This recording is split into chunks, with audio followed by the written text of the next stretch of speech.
Hey everybody, Albie for TechDissected here, and it's time for a review of Blu Products VIVO IV. I've got Tony McAfee here. We're going to do this review a little differently. We're going to use Tony, he's got the phone there, and I'm going to be asking questions. Hopefully the questions that you would ask if you were with Tony. So let's go ahead and get right into it. The Blu VIVO IV.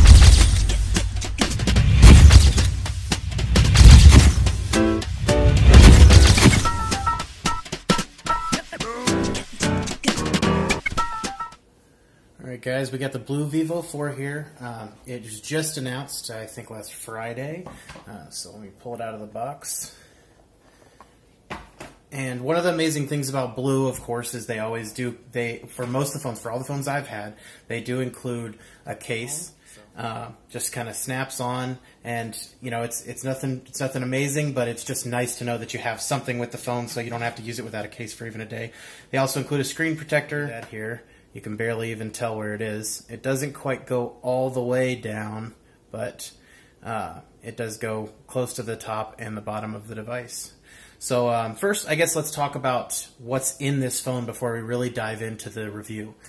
This is the Blu VIVO IV. Also branded and sold in India and Asia as the Gionee eLife S 5.5. 5.5 because it is 5.5 millimeters thick. It is a very thin device. It almost looks like I'm holding a pencil when I hold it up to the camera like that.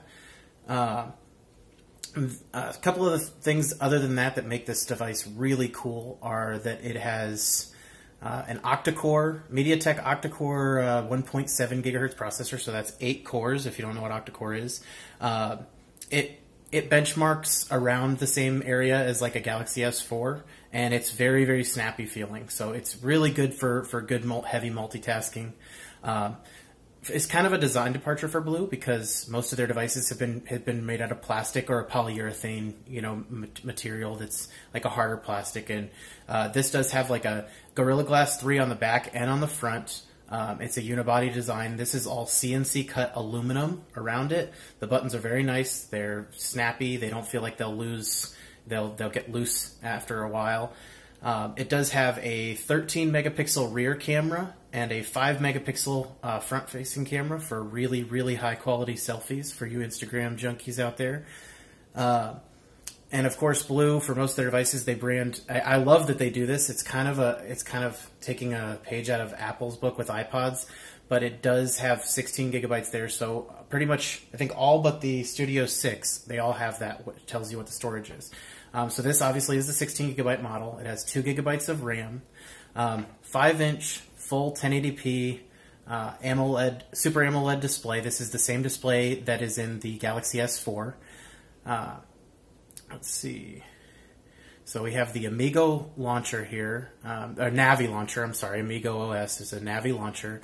The odd things about the launcher is it looks like they're shooting for more of an iPhone audience with the launcher because, as you can see, there's no app drawer. So it's very simple. The grid is only 3 by 4, so 4 wide, 3 up and down. There are no widgets on the stock launcher.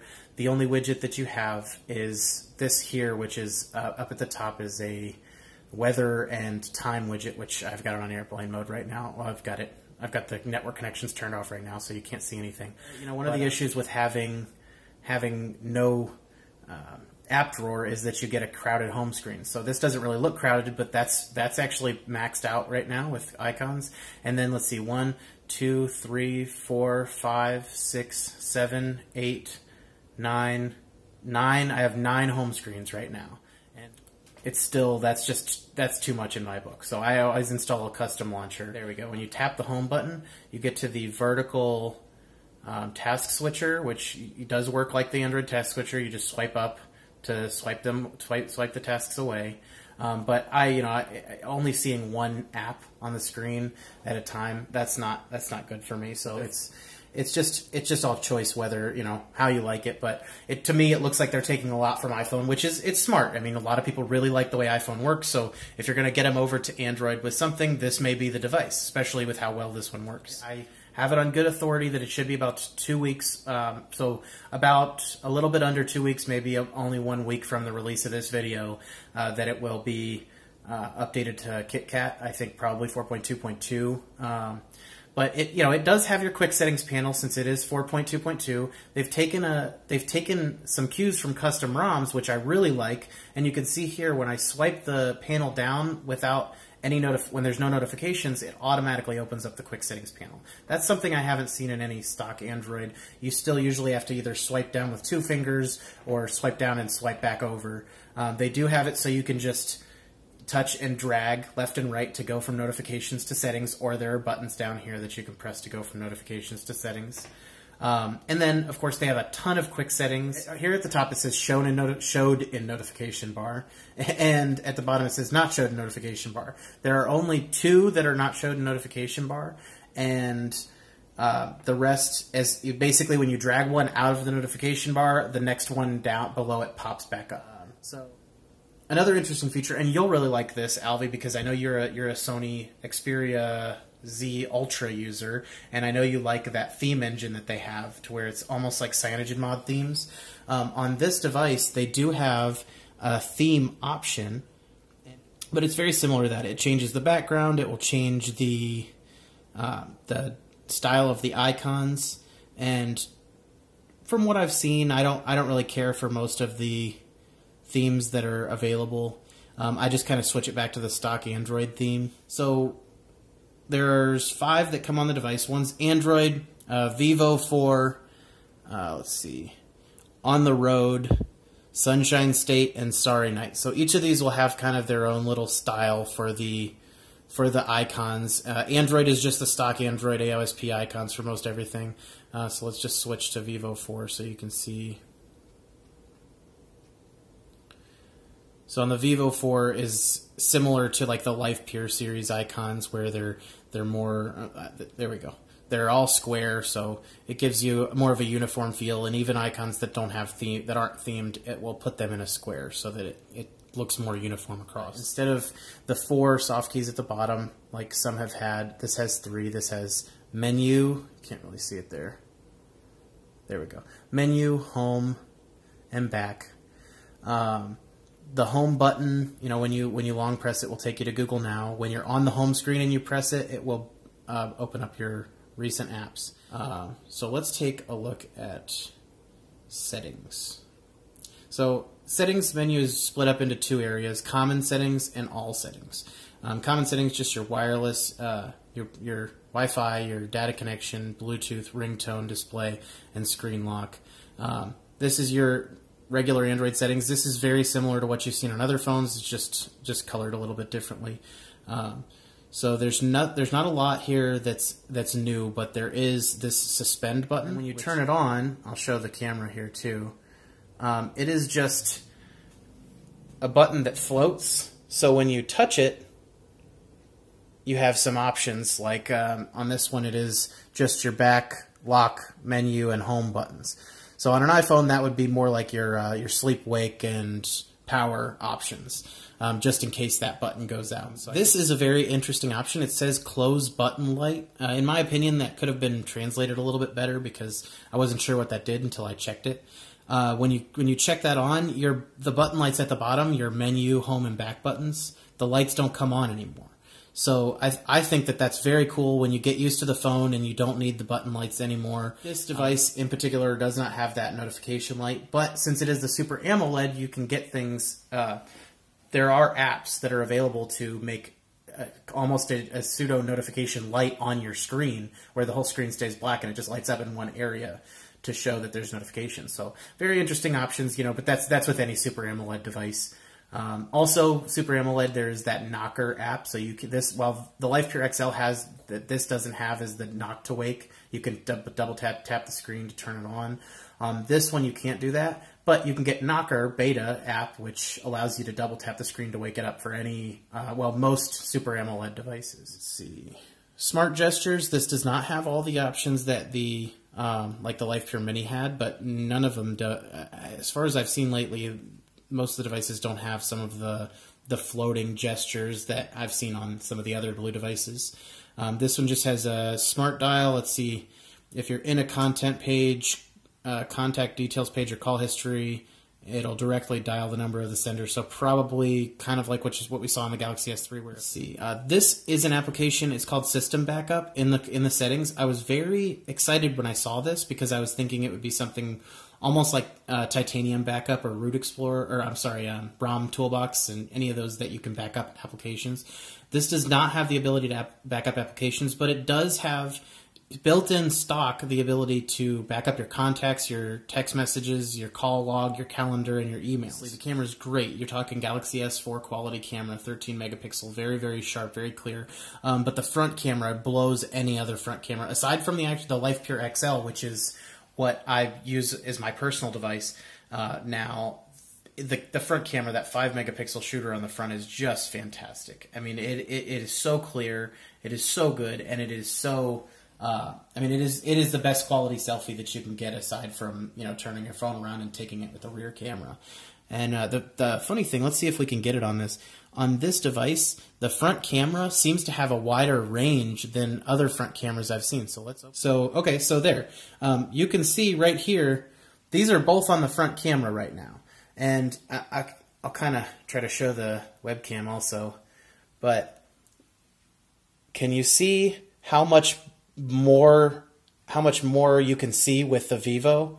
I mean, this one is just so zoomed in. So that's one of the fantastic things about this phone is you can get so much. Like, they've got all kinds of options. They have HDR mode, auto scene. You can turn your shutter sound off, but you might not be allowed to do that in some areas. So I'm surprised they don't have a legality warning when you turn the shutter sound off like they do in CyanogenMod, because it is actually illegal in some areas for your camera not to make a sound. Geotagging, obviously. Also, on these new Blu products, they have two camera apps. They have Camera and they have CharmCam. Now, CharmCam has more options. CharmCam has it's kind of almost like its own little Instagram, but without the sharing, without sharing to your friends. My favorite thing about CharmCam is the PowerPoint option. So basically, if you're sitting in a room with and the teacher's got a PowerPoint, or the presenter's got a PowerPoint up, you can take a picture of the PowerPoint, and it will automatically detect where the edges of the screen are, and then it will resize, reshape everything, and add, contrast, jack up the contrast and saturation the way it needs to get you that information and make it legible. Shipped a while back. This is a shipping receipt, and this is kind of a cool demonstration of it, because this receipt it's longer. It's not the ideal size for a piece of paper. So with the PowerPoint camera, came across, and it is fully legible. You might not be able to see it as well on there. Yeah. So it's just so fantastic. I mean, what they're doing is an amazing feat, really, because especially doing it at their price point. GSM HSPA plus 42 down, not 21 down. The 4G bands are 850, 1900, and 2100. I'm using it on T-Mobile, and in T-Mobile it does get 3G, H+, so 4G, 3.5G, whatever you want to call it. This is lately. On the lock screen, you do have one widget. You swipe over, and you have your camera, or a voice recorder, a torch. So click this fake call button. It says there, after so many seconds, you will receive a fake phone call to help you easily get away from a predicament. And then once it comes in, there. So there you go. There you have it. And it's vibrating in my hand. It's so funny that they've included that as a feature of this device. It really gives the company character. It's something odd. I don't know if it's good or bad character, but it's just a really neat. I think it's a neat little addition. Somebody said, you know what? How often does this happen to you?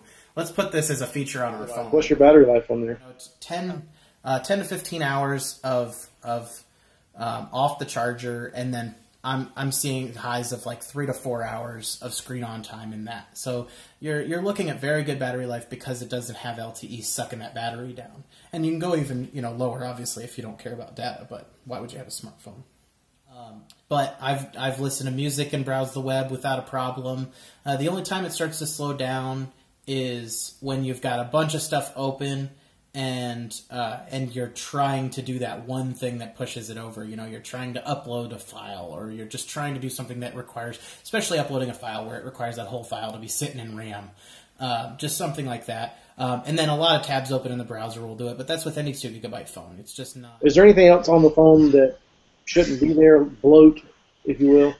No, because to me, I mean, yeah, let me look through. Not that I've noticed. Nothing jumps out at me. The main things that are additions are their attempts to help you get a better usage out of the phone. So like, but you know, you got your phone accelerate there. That phone accelerate, when you open it up, it really just gives you options to clear the RAM and the cache. Generally, most of the stuff they've made are actual improvements on what's available for Android. All in all, the Blu VIVO IV unlocked device is a fantastic budget device at $300 at a $300 price point. It's a gorgeous design. It's something so high quality feeling compared to what we've seen from Blu in the past. And aside from its lack of LTE and maybe, you know, a little bit slow software updates, I think that this device is really going to do well. I think this is going to be one of their top selling devices, especially with that $300 price point. I think we're going to see these. I think you will actually see these on the street, and we haven't seen that with Blu before. Very, very good device. I highly recommend it. Well, there you have it. That's Tony's and a little bit of my thoughts on the VIVO IV by Blu. But we'd like to know what you think. Those are our thoughts. Let's hear yours. Be sure to leave a comment down below. Thanks for watching. Be sure to click subscribe and check out some of our other videos while you're here. We'll see you next time. See you guys.